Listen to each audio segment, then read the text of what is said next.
Good evening, everybody. Welcome back for another edition of Reasonable Doubt, brought to you by the Harris County Criminal Lawyers Association. I'm your host, Jimmy Ardwan, and we have a great show for you tonight, ladies and gentlemen. My co-host, Julio Vela, is here as always. And Julio, we're going to try and keep it clean tonight, but we got the two guys here that are going to make our jobs difficult. Keep it clean, keep it clean. Wayne Heller and Nathaniel Tarlow join us this evening. You guys have been on the show before. We managed to keep you in line the last couple times you've been on the show. So I take this seriously. So I'm hoping we're going to bat 1,000 this time. Right. As long as my meds don't run out. I count both of you as very good friends, which says a lot about the people that I keep company with. But we got a great show tonight, ladies and gentlemen, as I said, and these two fine gentlemen are going to be with us for the next hour. We're going to talk criminal law. We'll probably get off topic quite a bit, but we're going to kind of try to keep it confined to criminal law. We'll talk some national stuff. The Manafort trial is going on, as most of y'all who don't live under a rock know. We've also had an interesting indictment here in Harris County and a couple other things going on here locally this week. So we'll open up our phone lines probably about halfway through the show. 713-807-1794 is the number. We'll also have Twitter up at HCCLA_TV if you want to shoot us any questions and comments you might have over there. But guys, let's jump into it and talk about this Manafort trial. I mean, the thing that everybody's talking about is, of course, how hard the judge is being on these prosecutors. He's yelling at them. He's telling them to hurry things along, that they don't need to do this, that they don't need to present that. And he even made one of the prosecutors cry. And the interesting thing, Jimmy, is the prosecutor who broke into tears in court is married to another federal judge in the Southern District of New York. I find that dynamic quite fascinating. She cried? Yes. Literally cried? Like, he said, he wasn't crying, but his eyes watered up. And then he wouldn't make eye contact with the judge when questioned about whether or not he was actually crying. And the response was, I don't want to get in trouble again for a facial reaction that might drive the court crazy, because apparently he had already admonished both sides about facial expressions that they were making. Now, I've been in some trials and I've seen some lawyers making faces with witnesses. A lot of them will even have they cannot control it so much, they'll even do it to the judge, at the judge's rulings, at how he's doing things. And I'm sure that's what happened here. I mean, look, there's a lot on the line in this trial. If the prosecution loses this case, if the special counsel's office loses this case, that ain't going to be good. Let's bear in mind that a lot of communication, in fact, more communication than not, is nonverbal rather than verbal. Right. And I don't want to say facial expressions are an involuntary manifestation of one's feelings or thoughts, but they're largely involuntary. They can be involuntary. Wayne? They could also be intentional. I was once held in contempt of court and locked up in the jury box for my facial expressions, and I meant exactly what my face showed. So it was dropped. You've been a lawyer for about 1 million years. That's not something you ask. I didn't finish the question. The elder statesman of our bar. I didn't finish the question. I have no shame. I'm proud of my 400 years on this planet. So I had a trial case earlier this week. Wayne's so old that he used to write his motions on a stone tablet, so that's where we were at. Well, in hieroglyphs. In hieroglyphs. Thanks for having me back, because last time I was on the show, I had hair. Tell me the time that you knew you got the jury. Tell me about a case that you've had when dude should have gone down, but the jury said no. Let me give you an example of that, because as lawyers, we like to put the police on trial rather than our clients. And I've had so many clients tell me, that cop's lying, and they're so mad about that. And I try to explain to them, that's a good thing that the cop is lying. You know why? Because we can now focus on how much of a liar the cop is instead of how guilty my client is. Let me give you a quick example of this.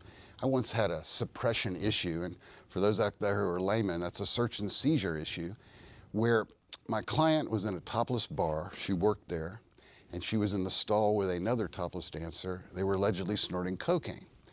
And the officer who caught them was working off duty, and I got her on the witness stand, a female sheriff's deputy moonlighting at this topless bar, and I asked her... Moonlighting how? As a deputy. Oh, Security. okay. I'm sorry. Just want to Security. be clear about that. Right, security. fully clothed and all. Oh, that. Okay. All right. I asked her when she was on the witness stand, have you discussed your testimony with anyone else in this case? And of course, it was all tone of voice. You make it sound like that's a federal offense. And she denied it. She said, no, I would never do that. Well, then my next witness was the transporting officer, a sergeant with HPD. He got on the witness stand, knew nothing about the search. And I said, hey, officer, have you had a chance to talk to the other deputy about this case? He said, sure, we've been on the hall talking about it all morning. So the point I'm making is this. Police officers who lie and cheat just give us something to work with. And our worst nightmare, by the way, are honest cops. They clean our clocks, folks. That's right. So true. You know, and interesting, Right. I just want to add to your point. Some cases, society is the alleged victim, and there the likability or credibility of the officer or officers testifying is critically important. In cases with human victims, the conduct of the victim, generally speaking, I find has more bearing on jury or jury nullification than does most of the officer testimony, because it's more perceived as a victim versus a defendant, alleged victim versus a defendant, rather than officers versus a defendant. It's a different world. What's jury nullification, and what's your greatest story about jury nullification? I have a good one, but I win them all honestly, Julio. I don't know what you're talking about. I want to go back to what Nate said. We've all heard the expression, the innocent victim. To me, that implies there's also a guilty victim. And of course, while it perhaps should not matter, you can't tell me that a jury is going to treat a prostitute who was raped as well as a nun who was raped. So there is a double standard there. Yeah. The law's the same, but it's just human nature. People are going to look askance at claims of someone who's not in the upper echelons of society, so to speak. Well, you talk about the credibility of officers, but what we've been seeing in Manafort's trial is, like we see in most federal trials, more often in the federal side than the state side, is snitch testimony. And in this case, it's Rick Gates, who is Manafort's right-hand man. He was heavily cross-examined this week and did not do so well. I mean, I challenge all of you to go out and read the actual transcripts, because the transcripts of his testimony are available online for those of you who aren't lawyers and are wondering, what the actual facts are. Because I'll be honest with you, I mean, I'm reading all the different news stories on this thing. The mainstream media is not covering the entirety of the case. I know you're shocked about that, but they're really not doing an accurate job of reporting. They pick the snippets from Gates that they want to report, and they leave a lot of the stuff out. I mean, Are you saying lying. that He's being caught in multiple lies on the stand. I mean, he'll change his testimony 3 questions later, and the judge in federal court, federal judges can jump in and start questioning witnesses, and he's saying stuff that contradicts his plea agreement. And the judge is saying, wait a second, didn't you tell me this? And didn't you just say this 3 questions ago? And isn't that what you pled to? And now you're saying it's different? They've got some real problems, I think, and the good news for the prosecution, I think, in this case, is it's a document-intensive case. So at the end of the day, it's follow the money, right? I mean, because they've got bank transactions. So regardless of how bad Gates testifies, and it's pretty bad, it's pretty freaking bad. In particular, I think what hurt Mr. Gates the most was his admission that he was embezzling money from Manafort. And that Manafort wouldn't have even missed any of the money. Exactly. Yeah. But is he credible? Is Gates credible? No, I don't think he is. And I think what's going to happen at the end of the day, because you'll see jurors do this. Oftentimes, they'll just throw out the snitch testimony altogether. They say, we don't even need that. We didn't even need that testimony. And in fact, the prosecutors were toying with not even bringing Gates to testify. I'm not sure they really needed it. They had the documents. The judge scared him into it. He did. He absolutely scared them into. How? Because he said, well, wait a second, I don't know if you've proven your case. Kind of setting them up to say, man, I don't know if you don't bring them, I might just grant this Rule 29 and throw the case out on a directed verdict. So he kind of baited the prosecution into calling Gates. Neutral and detached, right, gentlemen? Yeah. Neutral and detached. And they went for the bait. They absolutely did. It's the same judge that apologized? Yes. He's a Reagan appointee and is known for being very irascible in the courtroom. But what judges are not known as to have their irascible moments? There are some wallflowers. There are. And For me, the best judge doesn't get involved. Let the lawyers try the case. They're not advocates. They're the referee. Yeah. It's no different from the referee throwing up the slam dunk. But, you know, as I told somebody, I mean, trial is an intellectual blood sport. I mean, at the end of the day, that's what it is. You have to go in there and you have to be able to take a punch. You have to be able to give a punch. You have to be able to look your opponent in the eye and not be scared. You have to be able to look the judge in your eye. And I'm sorry, but if you can't look the judge in your eye because you're scared of what he might do to you, or whether you're crying or whether you have watery eyes, if you have that, you're not going to last long in this game. You know, let me add something to that, and that is that the jury is not comprised, generally speaking, of lawyers.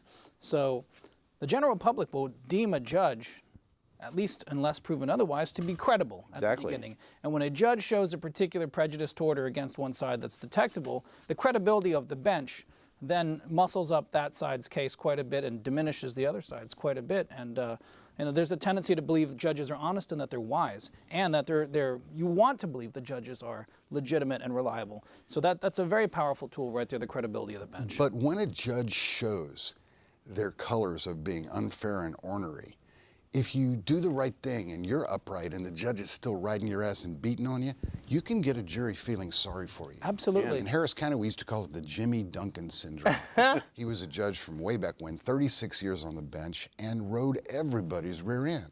I think I remember stories about how he used to take pleas while on the toilet in his personal Different bathroom. judge. That was Billy Reagan. Ah, okay. I had got- him confused. You gotta love it. That was a different era. It Yeah, surely was. clearly. A pot case on the pot. How about that? Oh, well. Let's go back to jury nullification, because that's Sure. quite an interesting issue. For the great public out there, jury nullification is when you convince a jury that the evidence doesn't matter, do the right thing. And sometimes, even though our clients might technically be guilty, it's not the right thing to convict them. And I'll give you an example. I once represented a 17-year-old Colombian girl. She had braces and pimples. She looked like she was 11 years old. She was caught with 24,000 grams of cocaine in her suitcase, her name on the luggage tags. Turns out the kingpin was in the back of the plane, was smart enough to have her check the bags. We had his mugshot. He walked scot-free. And my pitch was, these Colombian kingpins are using this child to smuggle their cocaine. And now the state of Texas wants to use this child to send a message about drugs. And while she was guilty, the point I'm making is if a jury likes your client and feels sorry for them, they will acquit in the face of overwhelming evidence of guilt. But the scary underbelly of that is that if a jury doesn't like your client, they will convict in the face of no evidence whatsoever. That's true. Yeah. And And that's a much more scary proposition. fear is a big factor there. Absolutely. Well, and if you notice what's going on up in Virginia, they have thrown in a lot of evidence about ostrich jackets, Right. all these $24,000 clothes, $500,000 worth of suits, in an effort to try and make Paul Manafort unlikable to this jury. Because what the judge has done is he's kept, for the most part, I think evidence of it has come in about the Trump campaign, which, as we all know, is how this thing started, because that was the mandate that the special counsel's office had. And lo and behold, they find all this other stuff that Manafort did as, part of their investigation. So they bring those charges. But, on your point about jury nullification, I mean, the prosecution, the reason they put that in, they've got to be somewhat worried that there are people in that jury who think this may not be a righteous investigation, a righteous prosecution, because you only discovered this because of a, bogus special counsel appointment. Let me bring up 2 points, though. One point is that we as lawyers have to empower the jury by reminding them and telling them, hey, you get to decide what is and is not credible. You get to decide how you're going to act on a piece of information. And if they see a judge acting a certain way, they might think, well, I want to do this, or I think this is right, but he knows the law better than I do. And they may be swayed by the fact that, again, the intellectual credibility this time of the bench becomes a factor. So it's our job to remind the jury, hey, you're the boss, applesauce. Okay, you get to be the decider. Yeah.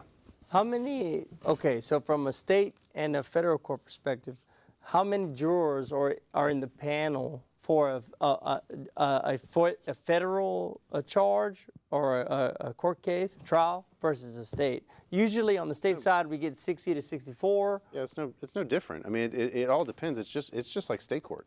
You may end up with 120, 150 on a high-profile case. I don't know exactly how many they Or more brought on a in. capital, on a death capital. Right, exactly. I mean, if it's a high-profile or a death capital, you're going to end up with more jurors. But I mean, sometimes federal court cases we see 40, 45 jurors. You know, I mean, we're operating right on the end of whether or not. But you don't bust panels in federal court with near the frequency that you do in state court. It just doesn't happen. Is that because the judge is the one conducting the jury selection procedures? Well, for the most part, yes. But when you do get the limited voir dire that you get sometimes in federal court, it comes with a strong admonishment that if you do anything to try and bust a panel, you'll never try a case in my court again.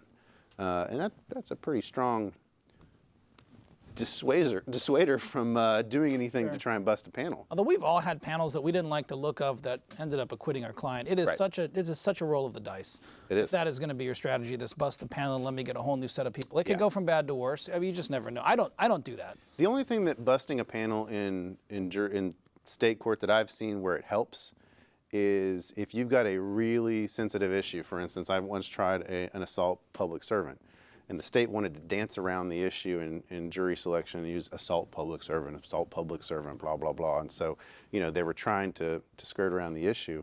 When I got up, I said, let's just call it like it is, ladies and gentlemen. This is a cop shooting case. How many of you think you can be fair in a cop shooting case?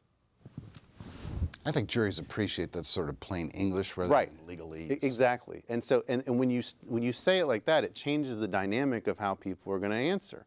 And we busted the panel on that. And the state was offered, the offer was like 45 years, all right? Well, I mean, they literally, not a single person on that jury, when I said, this is a cop shooting case, how many of you can be fair? Not a single person raised their hand. And try as they may to rehabilitate them, they knew, and so they cut the offer in half, okay? And said, will you take this? Live to fight another day is always a good Well, strategy. and he had multiple burglary charges pending. They said, "Will you take 20 on this, and we'll dismiss the rest?" And I mean, so from that standpoint, busting a panel potentially when they see, you know, oh well, you said that in voir dire. This is how you're going to try the case, you know. That's a good point. One wonders though, with 45 as the offer, right? Yeah. That's not an offer. No. You know you're going to trial. They're cutting maybe because a panel got busted or maybe because they actually want to move the case now. Maybe. I always say that's a plea, but it's not a bargain. Yeah. No, exactly. Perhaps we should explain to our viewers what busting a panel is.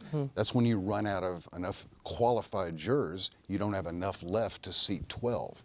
And I've always found that the best way to bust a panel, so to speak, is to elect to go to a jury on punishment. And then, of course, like the state can death qualify a juror in a death penalty case, no one can sit on a jury unless they could at least consider the death penalty. We are also in the same position, or at least we used to be, when you can get probation in Texas from a jury on murder cases. But the way to do it traditionally is, all of you jurors, is there anyone here who could not consider giving probation to a child molester? Right. Very few people could do that.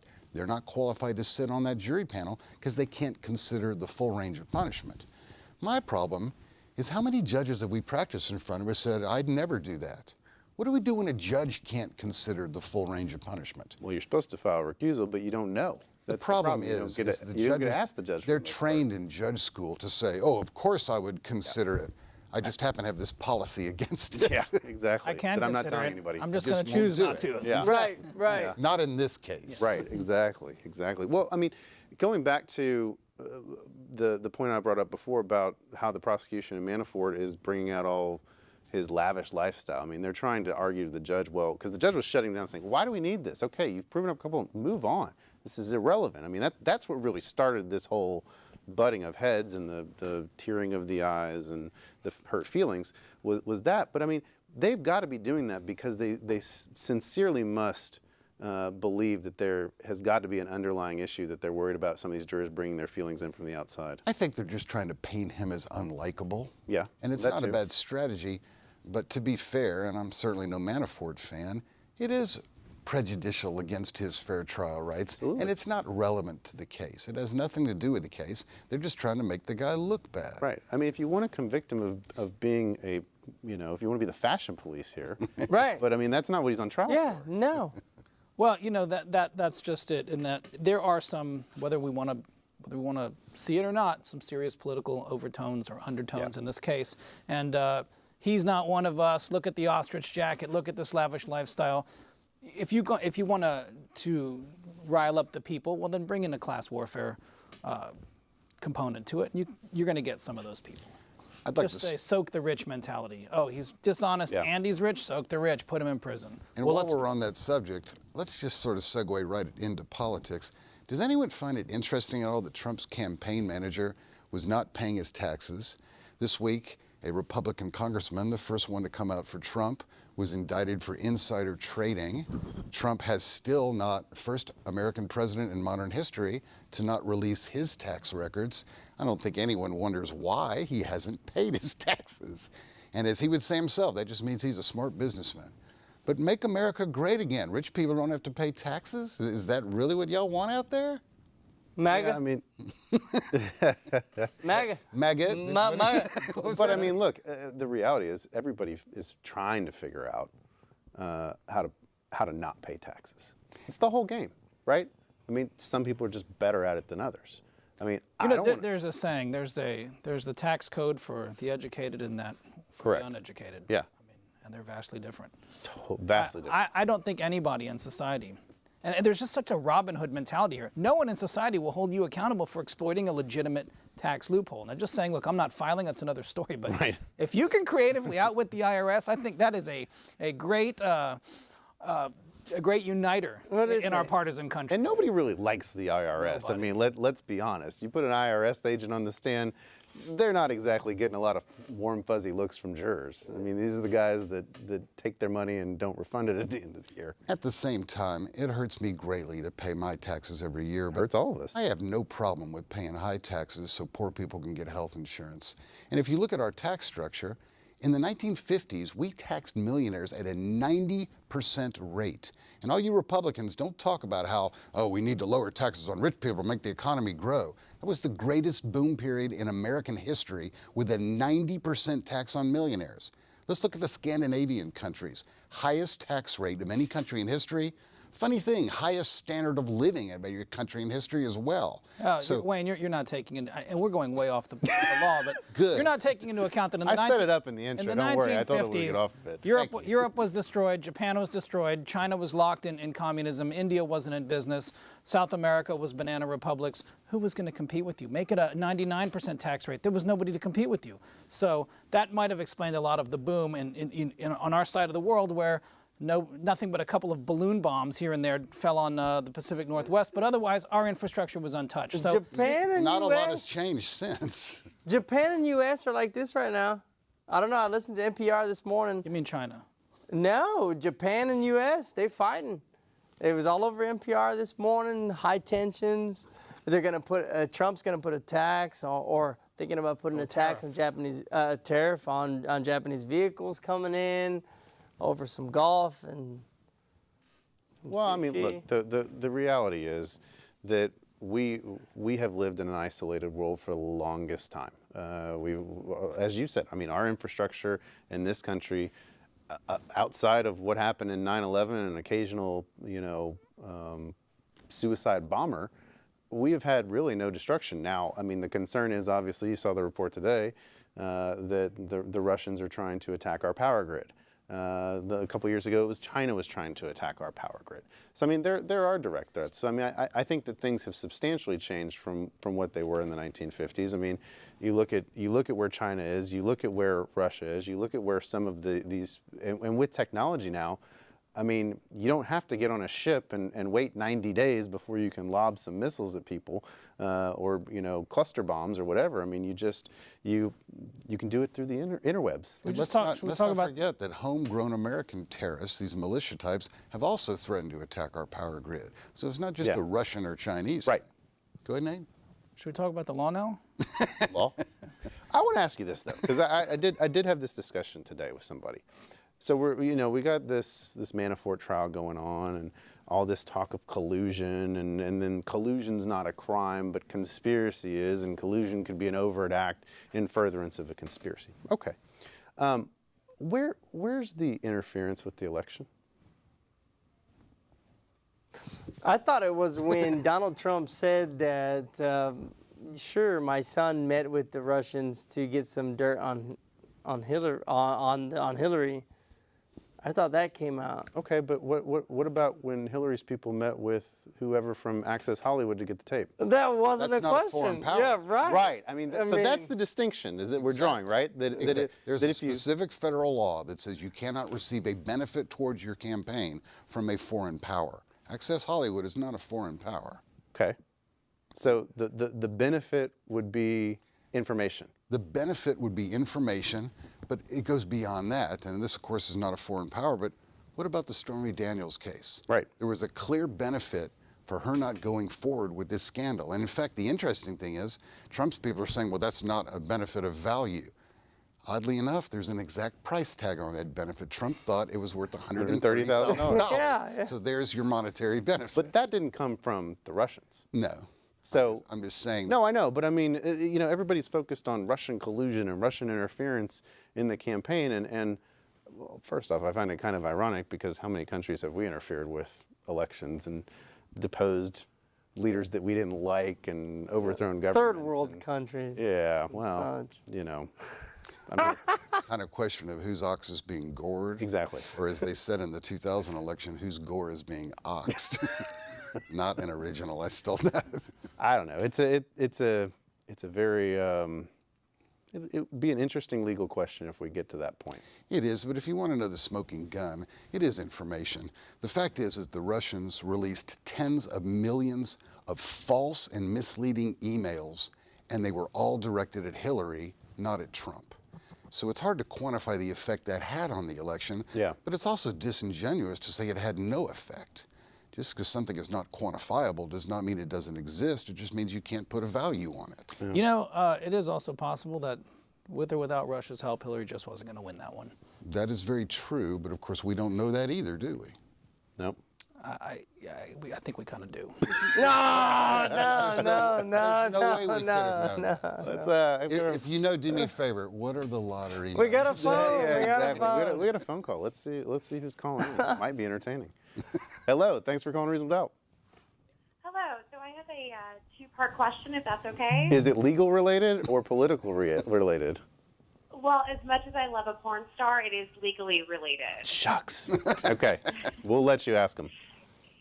So I'm a big, a fan of Wayne, and so I was just wondering, he had such a storied career, if he could tell us maybe about one of his favorite cases. I'm also a big fan of, history, so that's Wayne.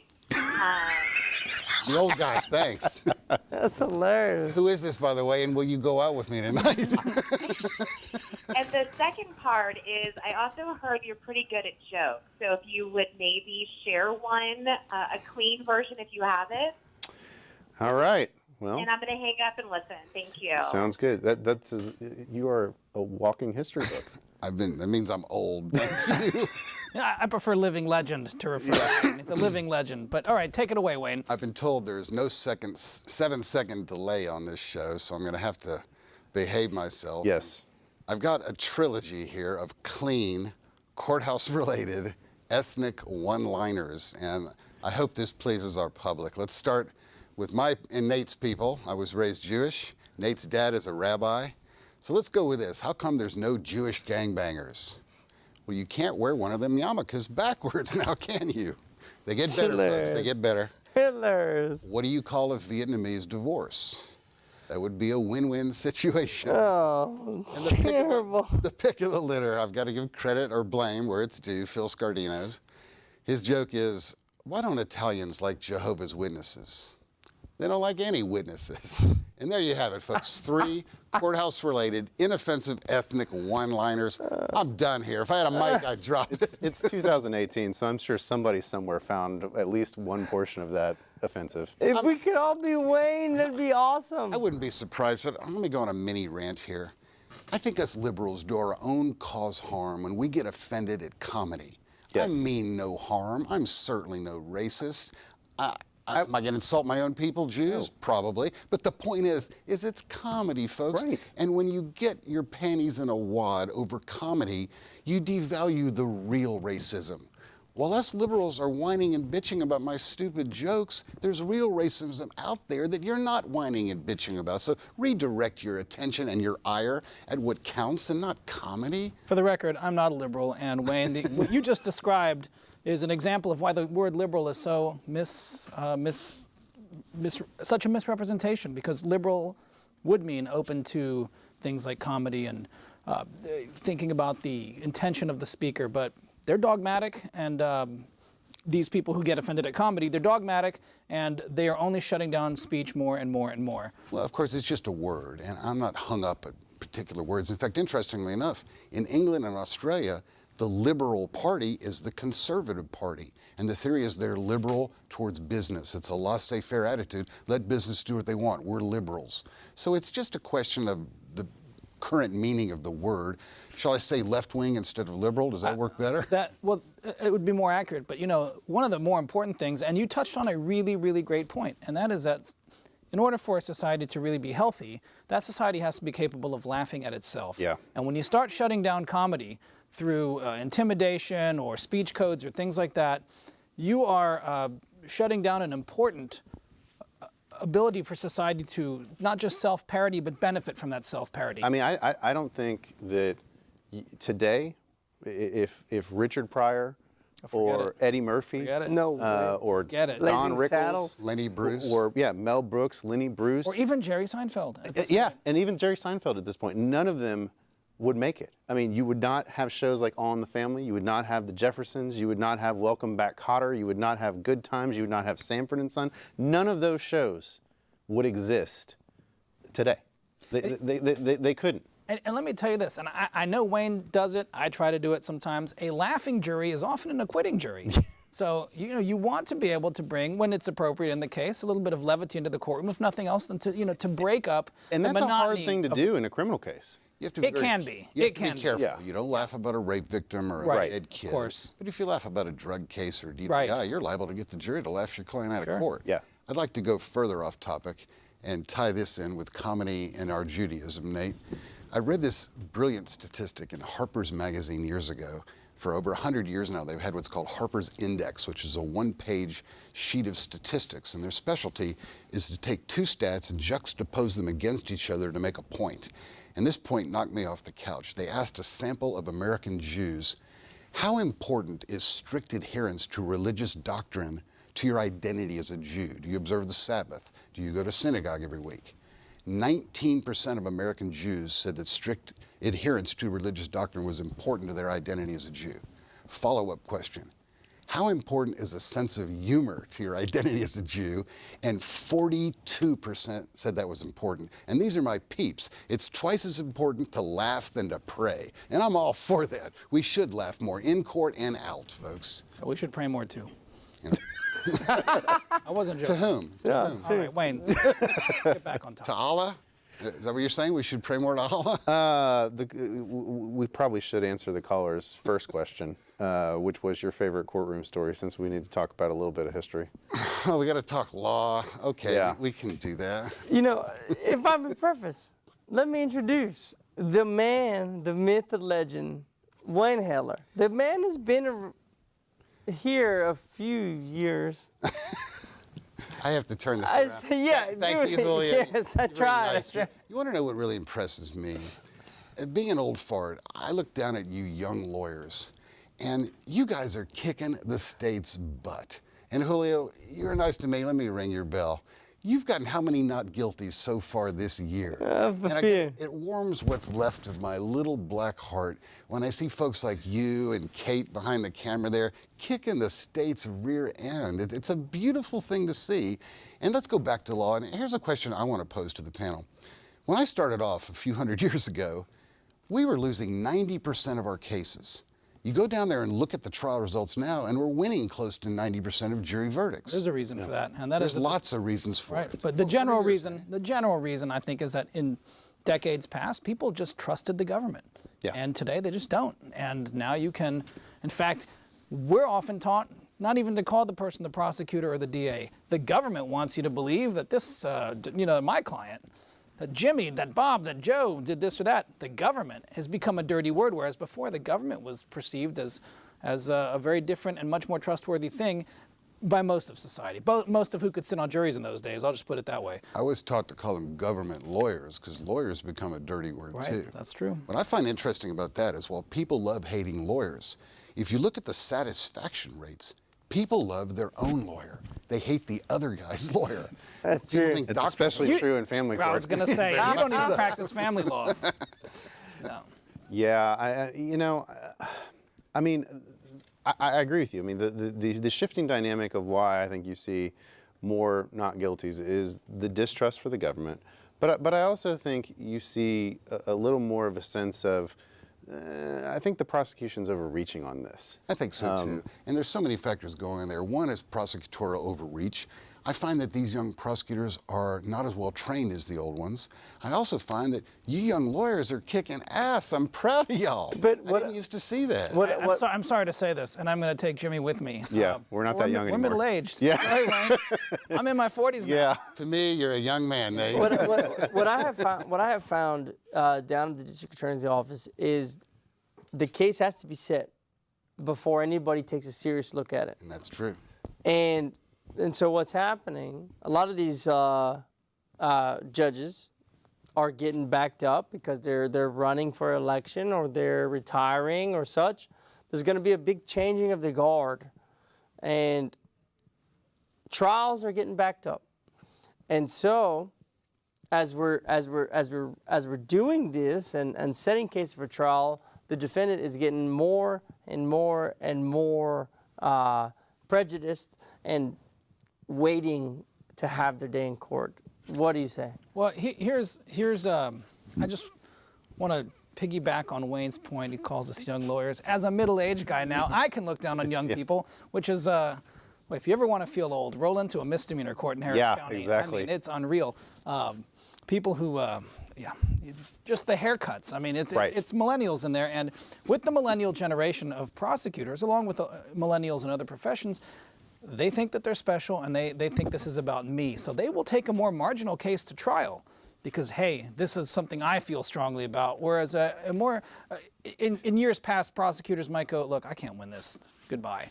So it's interesting you say that because I was talking with a jury consultant about how different generations view things, and the millennial generation actually they live by their own set of rules. Yep. They don't adhere to what the laws actually are. They judge a case by what they think is right or wrong. And that's really scary when they're on the jury. It is. Because you need a jury to follow the law to the letter. And sometimes you have to ask a jury, hey, look, I know you don't feel this way about this case, but this is what hasn't been proven, folks. Yeah. And you're going to have to put your feelings aside and keep your oath. And Unless we want nullification, then we don't want to. Well, but I have found you put the young millennial on the jury and you talk to him. And if you can make him your advocate, he's not or she's not moving. He or she is stuck. And the last 2 jury trials, I've had a young Hispanic, 1 male, 1 female, and I just rode with them. The young millennials, they make their own rules no matter what the case is, no matter how bad. If you can connect with them, and it's this distrust of the government kind of deal, and they're coming out and they're serving. we should not cheer the disregard of the law and facts in the judicial system. And I don't think that is nothing to cheer about. Yeah, I don't think the millennials per se distrust the government. I don't think that at all. Because I think the reality is that millennials want the government in their life more than anything. They don't want to. What you see is a generation who doesn't really want a 40-hour week. They want a 35-hour work week. We're in France? Yeah, I mean, but they do want. They don't want. They're the ones supporting socialism, and if you don't trust the government, why would you support a philosophy that gives it more power and grows it? Yeah. They're good with the government when it comes time to looking at their college loan statements. They're real good with the government then. I think there's another factor that we're leaving out here. One of the reasons why we see the defense prevailing in many more jury trials now than when I started off is because there are so many more cases that are being tried now that would never have made it to a jury. Now, why is that? Tell us. I think it's because these prosecutors don't have the testicular fortitude to dismiss a case that damn well ought to be dismissed. 25, 30 years ago, a prosecutor didn't get in trouble when they dropped a charge. Now they get caught on the carpet in front of their chief, and they're too scared, because the sad thing is, a lot of times, and I can't tell you the number of prosecutors who've told this to me, I can't dismiss that. I'll get in trouble with my division chief. It's not about justice so much. It's about these little yuppies' careers. I agree with you to a point. I think as a whole, what we're seeing is, though, and this is part of the problem with the expansion of the legal profession, is you're really getting people who shouldn't be lawyers. Okay. We call them judges. Well, no. I mean, look, what I'm saying is, you've got people who they really aren't qualified to be lawyers. They've gone to a law school that they probably wouldn't exist but for the great expansion of these ABA law schools. I mean, I just see it that there are people out there who totally lack the ability to evaluate a case. And they went to law school, but they don't understand the law. They don't know how to read a case. They don't know how to research. They don't know. You hand them a case law, and they look at you like, a cow standing in a pasture chewing cud. I mean, they just... The other problem is they just don't get it. So many of these young prosecutors have a very narrow frame of reference in their life. I was thinking about and, that. Yeah. I like to call them debutantes against crime. Right. The only black guy they ever spoke to in their life was mowing their lawn, and now all of a sudden they have to sit in judgment of a very wide range of all the different strata of society. Yeah. You as the elder statesman at the table, but us as a couple of middle-aged guys, and you've still got your youthful good looks, but I'm 35. Yeah. I'm 35. Baby Julio. But, there is nothing worse than going into a misdemeanor court and having some 24-year-old tell you, "Oh, this is something. This is the way it ought to be." It's like, all right, yeah. Sure. 24-year-olds telling you about. And look, and this is not. I mean, this is not bag on people just out of law school, because we were all there at one point. And we've all said and done things and make mistakes. But I feel like I came up at a time where you were taught, okay, listen to people, learn from people, and respect what people who have been in this business for a long time have to say. You don't go up to somebody who's been practicing law for 25 years and, give them the finger and say, I know better than you. Ultimately, it works to their detriment. Yeah. Because it just doesn't sell with juries. But you know what, Wayne? If you think about it, there's a cost associated with it, because when these needless trials are coming along, they're taking up precious docket space, which means people languishing in jail waiting to get to trial have to sit longer. And some of those people are innocent, and it's unfortunate. And let's tie that back into what's going on with the Manafort judge. From the very start of that trial, he set out in no uncertain terms that my job here is to speed this along. Right. And for a long time now, I've been whining about the fact that punctuality and expediency is more important than justice. Because we have overloaded dockets now. And That's not an excuse. You're right. It's not an excuse, I didn't but- say it was an excuse. I said that's why it's happening. But I will tell you this. It's an interesting time we're in, because I agree with you about judges speeding trials along, okay? But there are some judges who will let you go on, okay? And the problem is you're your own worst enemy on that, because people today, attention span. they have Get to no the attention point. span. So, I mean, if you're going to sit there and cross-examine one witness for 2 days, they're not going to remember the first. You may have said something that was really golden and gotten them to admit something on the Unless first you keep it fun and 15 minutes. interesting. And that's what Racehorse Haynes was known for. He would Yeah, but that cross-examine. was a different generation. I mean, Could that smoke in the courtroom in the Right, face. I mean, come on, this is an eon ago. people weren't carrying around devices, needing to constantly refresh their I know Facebook what and you Twitter mean, and feeds. I won't name him, rest his soul, but there was a judge here in Harris County we used to call the Glacier, because he's moving, but you just can't see it. Yeah, Did you grow up in the time of the smoking in the courthouse? I did indeed. Did you ever smoke a cigarette in the courthouse? No, I did not. I never smoked a cigarette, in fact. To be clear, that people would be smoking at council table. All right, legendary trial story. Probably never happened. It's an urban myth.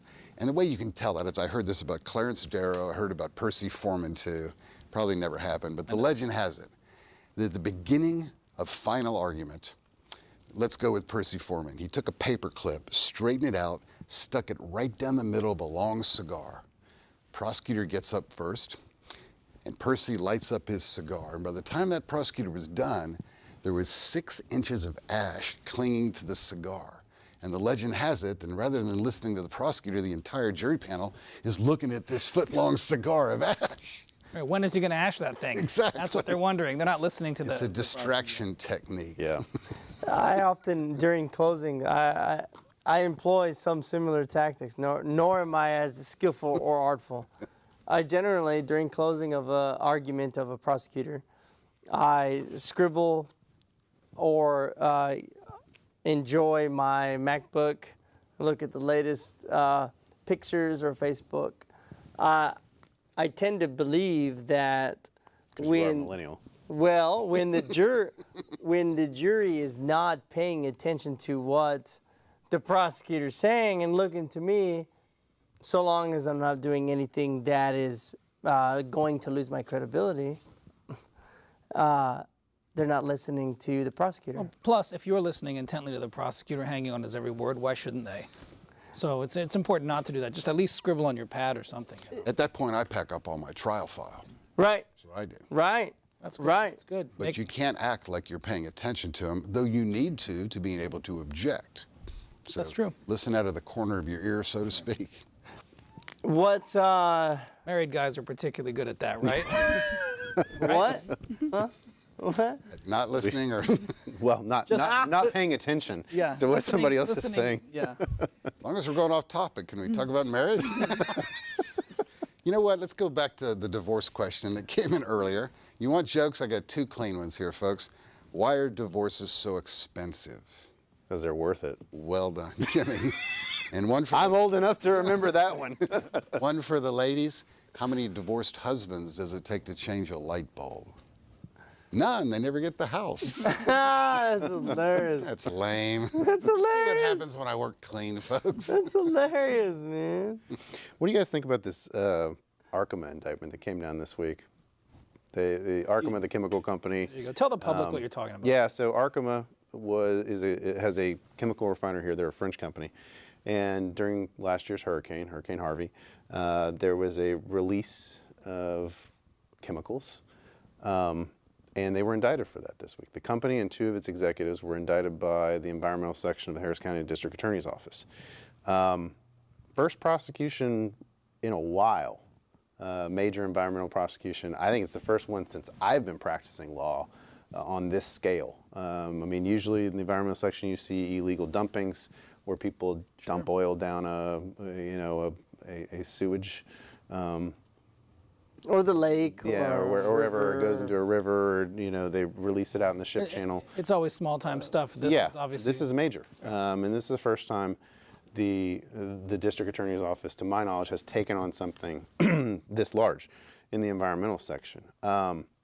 It's controversial because the standard is reckless, and it happened during a natural disaster.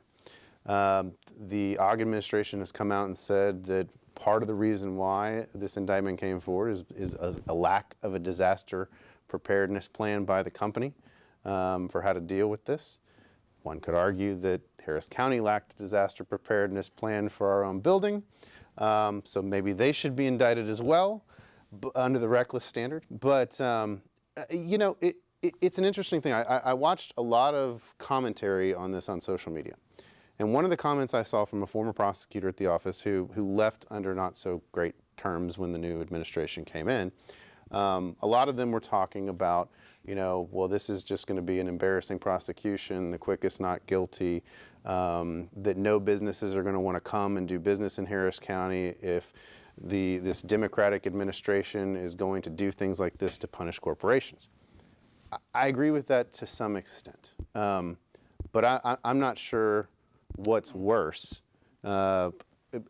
doing an indictment like this, or what has historically happened in Harris County where kind of things were turned a blind eye to major environmental cases that were going on. And that's why we have the cancer rates we have here, and that's why we Right. have the air pollution and low quality of Yeah. air we have here. Yeah, I don't know much about this case. I'll be the first to admit that, but I am glad that the DA's office is doing perhaps what the EPA is not, and that somebody's at least looking into it and trying to keep them honest, and let the chips fall where they may. I'm just glad there's a watchdog on the job, and good for them for that. Yeah. We've just found a consensus between the conservative and the token liberal on this panel. I agree entirely. With no more EPA, we need somebody to try and protect us. And while there's great lawyers who are going to be defending these executives, the fact that it's a reckless standard, I think, broadens this entire case. For the public, recklessness is defined in the Texas Penal Code as being aware of a risk and consciously disregarding that risk and still seeking the same course of action. Surely these executives were aware there was a risk of releasing these chemicals into the air, and they chose to do that. Now, of course, I'm not privy to their defense, which probably isn't even formulated yet, but perhaps they're going to argue they had to do that to avoid the greater harm. Which would be a necessity defense. Exactly. And it's Yeah, very and rarely we- used. Yeah. It is. I mean, it's going to be an interesting test case, but you talk about the EPA being non-existent now, and everybody I think knows about the problems with Pruitt and the rollbacks and everything, and now they're possibly going to drill in Alaska. But the reality is here in Houston, the EPA has been non-existent for decades. They've done nothing, and there's just that. So that's kind of the question is, okay, I get your point that maybe this isn't the right case. Maybe there's something else, and a jury will sort that out, obviously, whether or not it was reckless or not. But I just have a fundamental issue with saying, well, businesses aren't going to want to come here. It's like, well, wait a second. I don't think that the way we did business before, where we just turned a blind eye and let all these operators dump stuff down the ship channel, release My chemicals. attitude is, I hope it's true, because I don't want business coming here if they're going to pollute our environment. Yeah, that, and let's think about this, okay? How many of these types of businesses, these refinery type businesses? Where are they going to go? California? Well, how are you going to pack up a refinery plant? You can pack up your clothing store, your fruit stand, whatever, and move it. But good luck moving a refinery. That's just not going to happen. They're here already. Yeah, they've That's invested that. millions The ship of dollars. channels here. The ship channels here. I'm not too worried about that. I'm glad that if the EPA is not going to be on the job and the EPA is going to be staffed with people from all over the country, that we have a local community, people living in our community. On the job, watching this stuff, and people who are going to have to answer to the community, and this is the air we all breathe every 4 years. So I'm glad they're on the job. How does the county or city flood, 10,000 homes on the same known risks? See, I think that's going to be. Wasn't that a federal agent? No, it was Addicts Reservoir. Well, that's run by the Army Corps of Engineers. so it That's is why a a lot of those suits are in the federal circuits court up in D.C. But I mean, that's going to be the interesting thing, and you bring these cases because I'm dealing with one right now that they've charged that happened during the Memorial Day floods. I mean, there seems to be a consistent theme that's that they're centering a lot of these major prosecutions around disasters. Well, I mean. At the same it's time, an act of God. I mean, I agree. Okay, but you know what? Those acts of God are not spontaneous. Right. And We we know live they in a happen zone here. where we know for 6 months of the year we're exposed. We may not get hit, but we're exposed. So this needs to be part of the contingency plan. And it needs to be, and we're lucky it's not worse. So There's a bond today, or yesterday, up for the vote. Harris County to, I don't know. $2.5 billion on flood. Yeah, I mean, billions on long flood overdue. I don't know.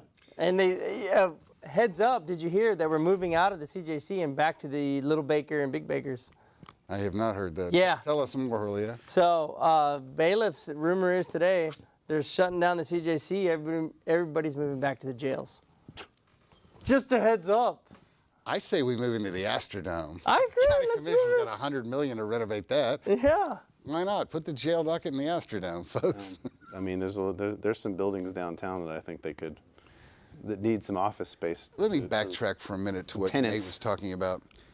If these companies say, well, you know what, the county did the same thing, I don't like that defense. It's like Trump saying, yeah, I may be dirty, but Hillary was dirty too. Did that work when y'all were kids? All my friends are doing it too. It doesn't legalize criminal behavior that there are other criminals that didn't get caught. Now, maybe it's selective prosecution. I'm not sure that was Julio's point. I think Julio's point was we have some precedent for an entity being called to account in a disaster scenario and having to say, hey, look, This was not our idea. This was not something that we wanted to do, but this was the lesser of the two evil options. I think that's really the philosophy you were angling for, and that there's already some.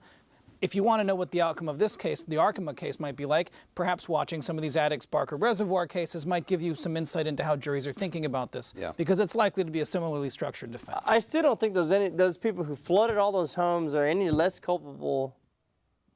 Maybe they are, I don't know the facts, than these CEOs. You know, they're going to make an argument that it's sort of like cutting off a gangrenous limb. I mean, nobody wants to lose their leg, but would you rather lose your life? Or some such argument like that. Well, I mean, how are the county commissioners not responsible to some degree for being reckless when they had the opportunity, were warned of the opportunity? People told them repeatedly, we have this great opportunity with the Katy Freeway rebuild to put a massive drainage system that could alleviate a lot of massive flood in the event of this if we just build a giant tunnel down I-10.